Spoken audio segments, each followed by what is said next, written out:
Hey, Michael O'Neill here from the Solopreneur Hour, and today I'm going to show you how to set up a mixer for Mix Minus to optimize your podcast. So I'm very often asked, do I need a mixer to have a podcast? And the first answer is no, absolutely not. You can pick up an Audio-Technica ATR 2100 microphone for $69 on Amazon, plug it right into your computer, and you're good to go. You can also get any number of interfaces that a microphone can plug into that can also then plug into your computer. You can put a couple microphones into them or put your computer into it and you're good to go. But there are a couple of clear advantages to using a mixer. Number one, you have full control over the sound that's going into your podcast, and that's cool. Number two, and I think paramount to almost anything else, is sometimes you're going to interview people that don't have a microphone.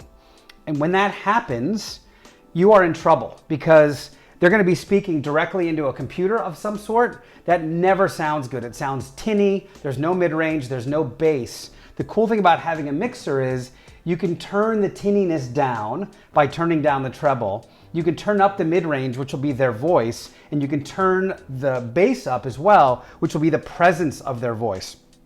So I love that as an idea for when people don't have a microphone on the other end. But you see here that I have what looks to be a very complicated pile of gear sitting on my table. And to some, that can be a little daunting.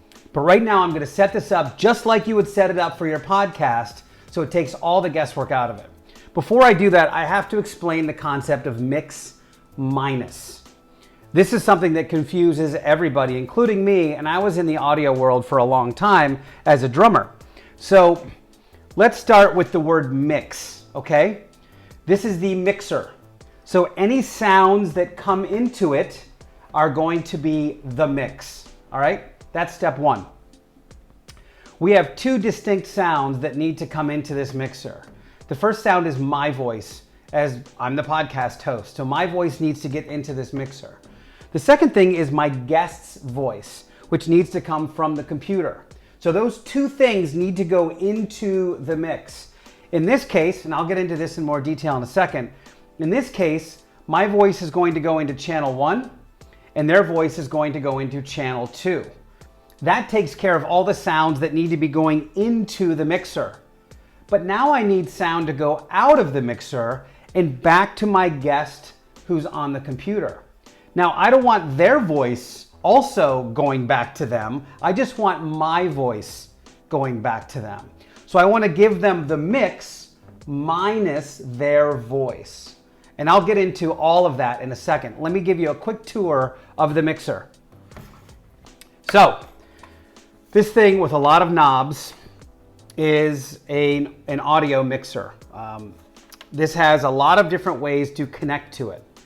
On top, we have what are called XLR connections. And those are these funny looking cables that look like this. They have 3 prongs on the inside and they have 3 prongs on the male part as well. And they connect to the underside of what you would consider a professional microphone. That's a non-USB microphone. I should note, if you have a USB microphone, you can't do what we're about to do. So you have to get yourself a regular microphone. I will give you a tour of the gear in a second. So, first step is XLR cables. The second step is line cables. So let's say you were playing a guitar and you wanted to plug your guitar into the mix, you would use a cable like this. Or I could have some sort of microphone preprocessor. Like I use one called a DBX 286S, and that gives me a very radio-like broadcast sound. I plug an XLR cable, my microphone, into that processor, then the processor connects to the mixer through this cable. Neither here nor there for this, but I wanted to give you the tour nonetheless. The next knob we have is a gain knob. And really, when you think about the volume of a channel, and I should also note that these are the channels vertically. So this is channel 1, channel 2, channel 3, channel 4, okay? When I want to adjust the volume on my mixer, I want you to think of this black gain knob, and yours might be a different color on your mixer, but think of this as small movements make big adjustments. Whereas the white knob at the bottom, large movements make small adjustments. So what we want to do is get in the ballpark with this black knob up top, Get it mostly dialed in, and then use this white knob at the bottom for micro adjustments, okay? So we've got gain here. The next three knobs are EQ, or equalization. So I've got the ability to change the high notes, the mid-range notes, and the bass notes. And when you hook this thing up and literally just plug your microphone in and start talking into your mic, I want you to turn these knobs to see what it sounds like as you turn the treble all the way down and then all the way up, and hear how harsh your voice gets. Turn the mid-range up and down and hear how loud your voice gets. Turn the bass all the way up and all the way down. Feel how thin or how much presence your voice gets as you turn these knobs. The next lever, or the next knob rather, on this one is called an FX send, sometimes known as an auxiliary send. This is very important to us, and I'll tell you why in a few minutes. But that's this one. And then pan, and that one changes it from left side to right side or right in the middle. Finally, we have your level, and that is, like I said, for more micro adjustments to this, to the sound in each channel. What I'm going for is I want to put my voice into channel 1. I want to put my guest's voice into channel 2. I'm not worrying about channel 3 or 4. This one even has channel 7, 8, 5 and 6, 11 and 12. I don't need to worry about any of those. Right now, it's just channel 1 and channel 2. So technically, you could get away with a 2-channel mixer provided it has, and you can find these on Craigslist, it needs to have an auxiliary send or an FX send. And that's this red knob that we're worried about. Let me try to explain that right now, because it is the most complicated piece of this entire process. If you remember what I said before, I want to get both voices into this mixer, but I only want to send one voice back to the computer. The reason why is because otherwise you hear, and you guys have probably heard this before, you hear an echo loop. Like someone will start talking and you hear an echo a millisecond later. Hello, hello, hello, hello. That's a loop that we don't want to have. We want to eliminate that loop, and that's what this setup is going to do. Let's assume we have our voices into the mixer right now. Now I need to send something back to the computer. Well, I'm going to do that with this FX send channel. So what I'm saying here is, you probably heard this like on a bandstand where the drummer's like, hey, can I get more keyboards? Can I get more vocals? That means that the sound engineer is giving him just what he wants, or she, what he or she wants in the mix. And that is what we're going to do right now.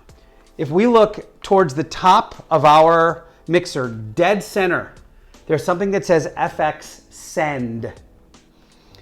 What that's saying is, I'm going to take anything that's in these red channels and I'm going to send it wherever you want it. I like to first set my mixers up so everything is straight up and down. So every one of these knobs is straight up and down. What I'm saying here with these red knobs is, right now, if I connect this FX send to my computer, all the sounds that are on these red knobs are going to go to my computer, right?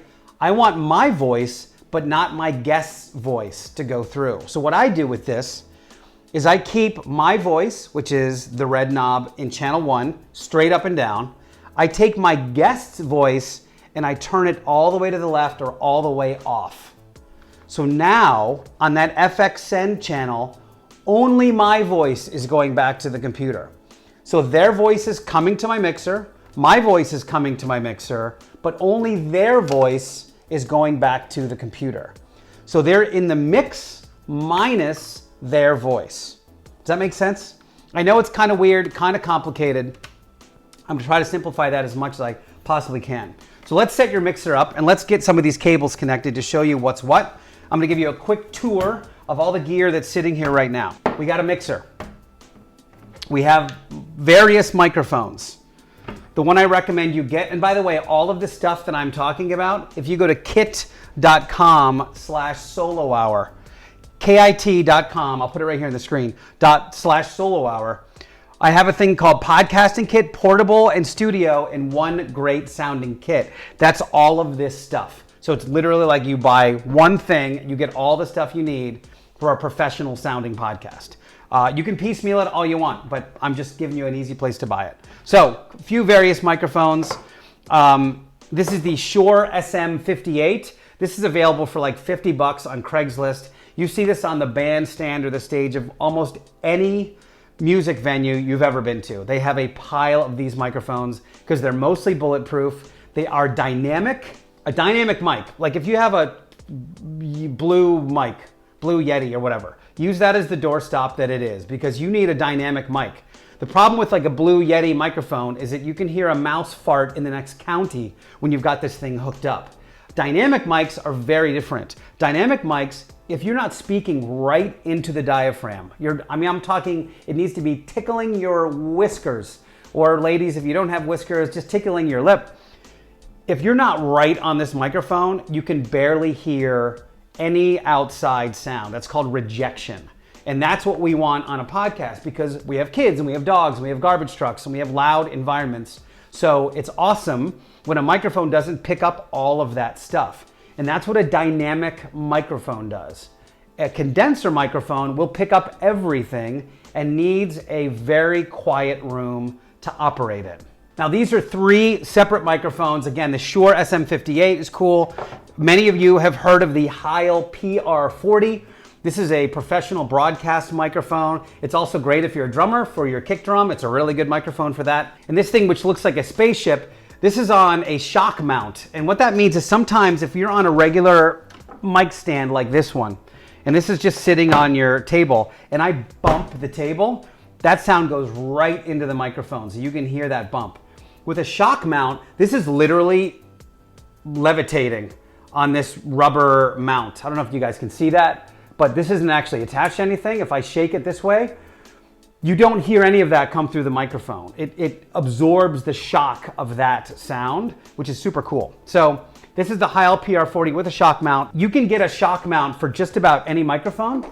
In fact, on my podcast kit, I have a shock mount for this SM58. And again, you can get these on Craigslist for like $50. Buy 2 of them. You're gonna be fine. They'll last forever. Even if something should happen to them down the road, these things are easily repairable by thousands of shops around the world. So I think really the best investment you can make. It's a great microphone. It's dynamic. It rejects most of the sound. It's pretty bulletproof. I mean, it's metal. It's part of the kit. They're $100 brand new and a very worthy investment. Now, if you're a Heil fan, this is the PR35, which is very similar to the PR40, but in mobile form. So I've been using these microphones for probably 4 years now, and they've been around the world with me. It's a beautiful, fantastic sounding mic. I would say it comes at a lot more of a premium. It's almost 3 times more expensive as the Shure SM58, but it is a beautiful microphone. So that's microphones. We need something to record our podcast on. And what I always tell people is I believe in Aerosmith and I believe in the Foo Fighters.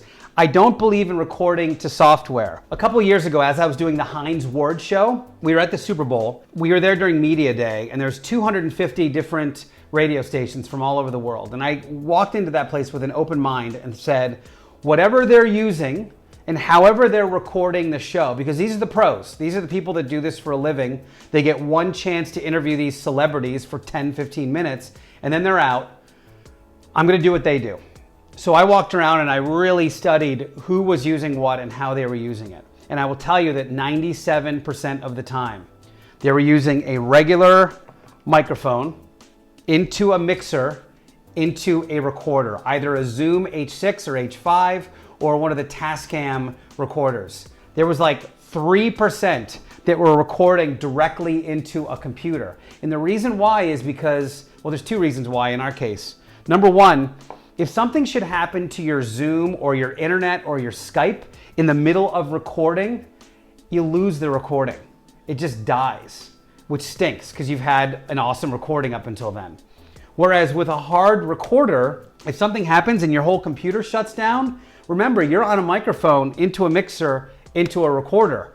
Your voice is still being recorded. Now your guest might go away, but I can't tell you how many times that I've been able to comp while my Skype started back up or while my guest came back on, and the audience was none the wiser because I was just covering, saying, you know, that was a really interesting point. You know, guys, and I would just talk to my audience for a minute or two.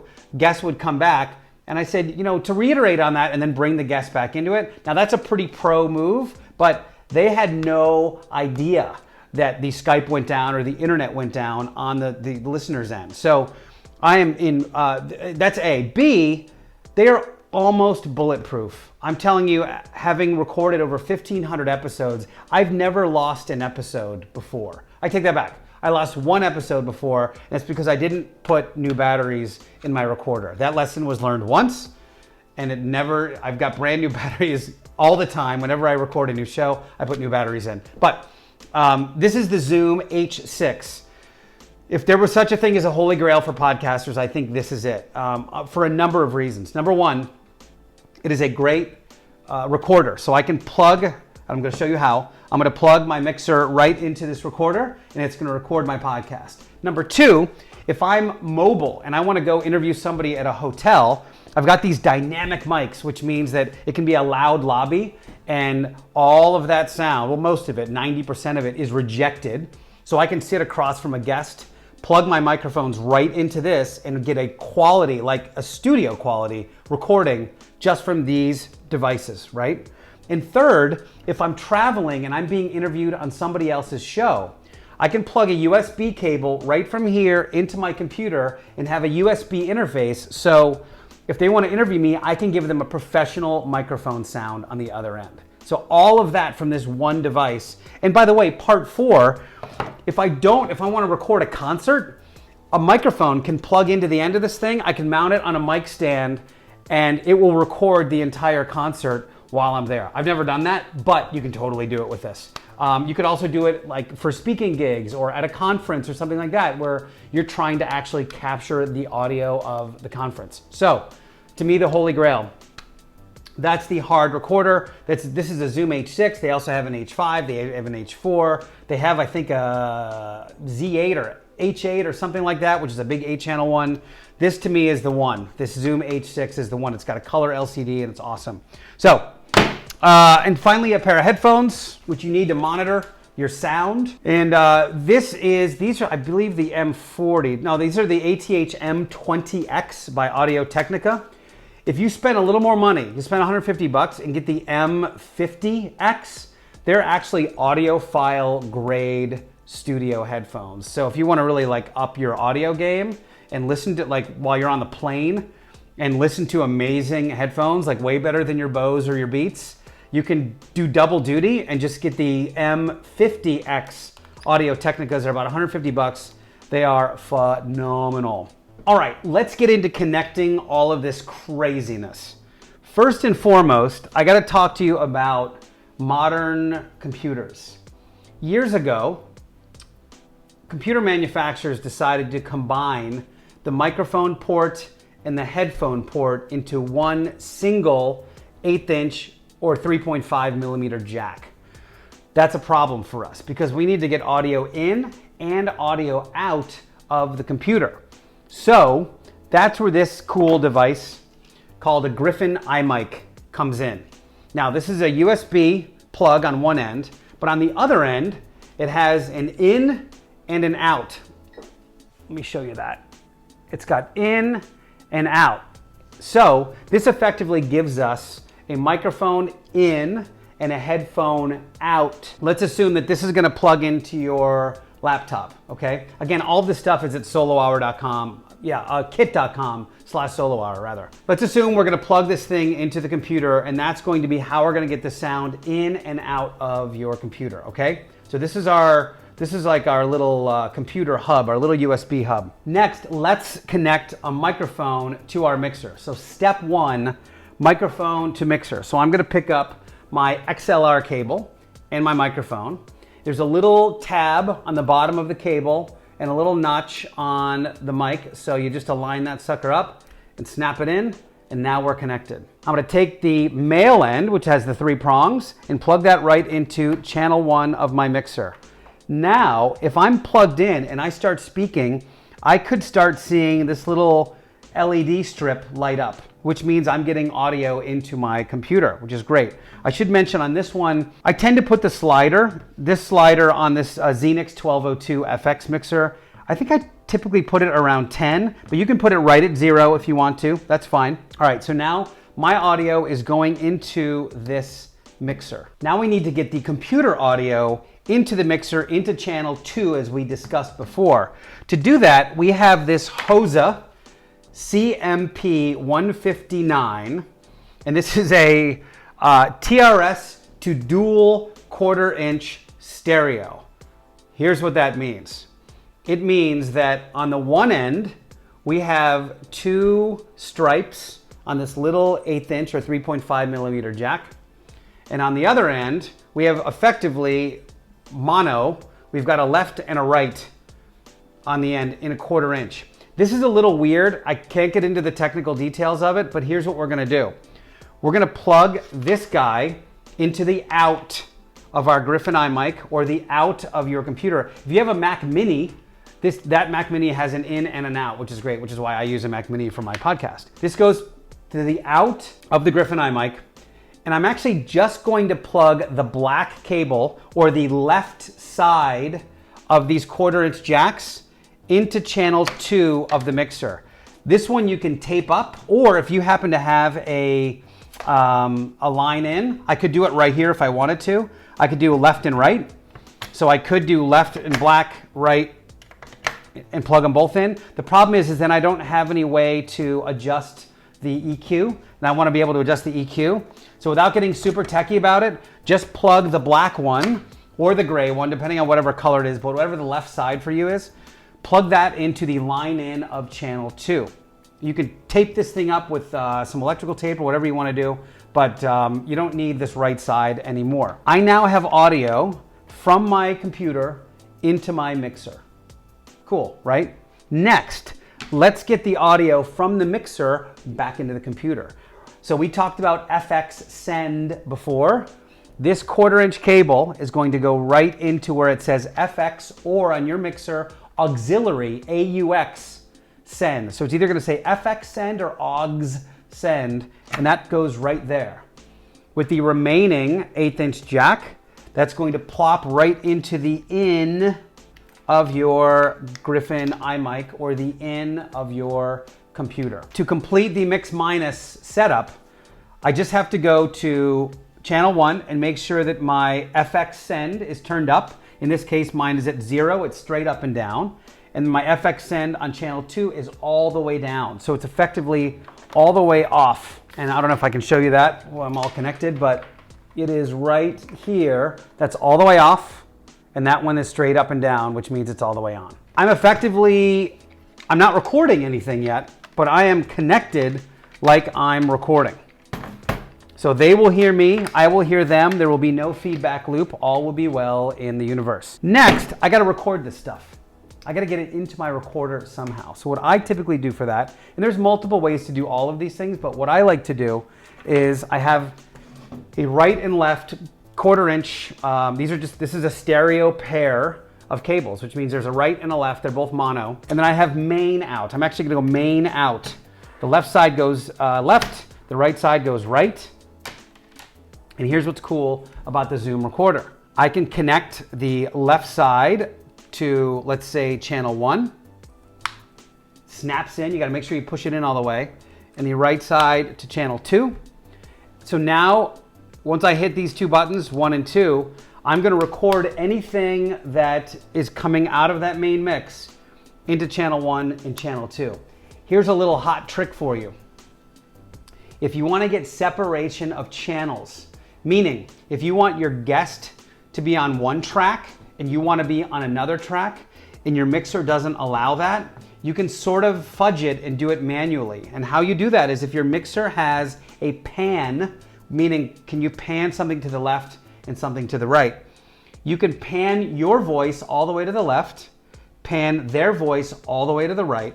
So what's gonna happen here on this mixer is the left side channel will go on channel 1, the right side channel will go to channel 2, and you'll have complete separation of your mix once it's in your editing software, which is super cool. The other part of the reason I love to set things up like this is that you have to do very little post-production. What that means is once you get it into your podcast editing software, your audio levels are going to be perfect. They're gonna sound great in your ears, and your post-production is going to be cut down by like 95%. That's why the gear is awesome. I now have audio going from my main into the Zoom. And for the Zoom, by the way, if you happen to have this H6, I tend to keep the knobs turned around like between 4 and 5, typically is where I have mine. It doesn't matter which of the four you use. Just remember that when you turn it on, that you have to click these buttons to make sure you activate the channels on the Zoom. So you've got LR, which would correspond to the microphone that I don't have up here. But then you have 1, 2, 3, 4, and we've got 1, 2, 3, 4 on the Zoom. So make sure that, like, if you're connected to 3 and 4, that you click the 3 and 4 buttons and they're red, they're activated, and then you turn your, your knobs here to the right spot. You got to make sure you do that, otherwise you'll be hosed. But what we're looking for is on the Zoom, as you're speaking, you'll see the sound. Every time you talk, you'll see a bar go up and down. You want that thing to go to -6. That's sort of the sweet spot, and you'll know what I mean once you turn it on. But you want that thing to be hitting around -6, and once it's there, it's at the perfect level for your audio editing software. We only have one more thing to connect. We've got our voice into channel 1, we've got their voice into channel 2, we've got our voice going back to the computer through that FX send channel. We have the main outs going to the Zoom. I've got channel 3 and 4 selected. My Zoom is at around between 4 and 5. I'm peaking at about -6 as I'm speaking into the microphone. We only have one more thing to do, which is headphones. So your first inclination might be to plug the headphones right here into the headphone port on the mixer. No. The reason why we don't do that is because we want to be hearing exactly what that SD card is hearing. So you always plug your headphones into the end of the chain. How far can you go? So I'm going to plug my headphone right here into the Zoom headphone port. So as I'm speaking, I'm hearing exactly what happens once the microphone goes into the mixer, out of the mixer, into the main mix, into the Zoom, and what that SD card is actually hearing. Sometimes you'll hear it great in your mixer, but you'll get to the Zoom and go, wait, why don't I hear it well? Well, that's probably because your knobs are not turned up in the right spot. These knobs are super sensitive as well. So make sure that you listen to the end of the chain at all times. At that point, you put your headphones on. All right, I'm ready to go. I'm gonna hit record. Hey guys, blah, blah, blah, blah. The show is on. I'm finished with the show. I hit stop. I pull my SD card out, stick it into my computer, drag that WAV file or that MP3 file into my audio editing software. It sounds amazing because I've done all the heavy lifting with my mixer and with my Zoom. So my export process, which I'll probably handle in another video, is so quick. I edit my show in about 5 minutes and export it. For those of you that spend hours and hours and hours editing your show, get yourself a setup with a mixer and you will be much faster in post-production. So thanks for watching. Please remember to subscribe to the channel. Any questions you have about this setup, feel free to hit me up in the comments. I'm happy to answer all of them as quickly as I possibly can. Until then, keep making great podcasts and we'll see you next time.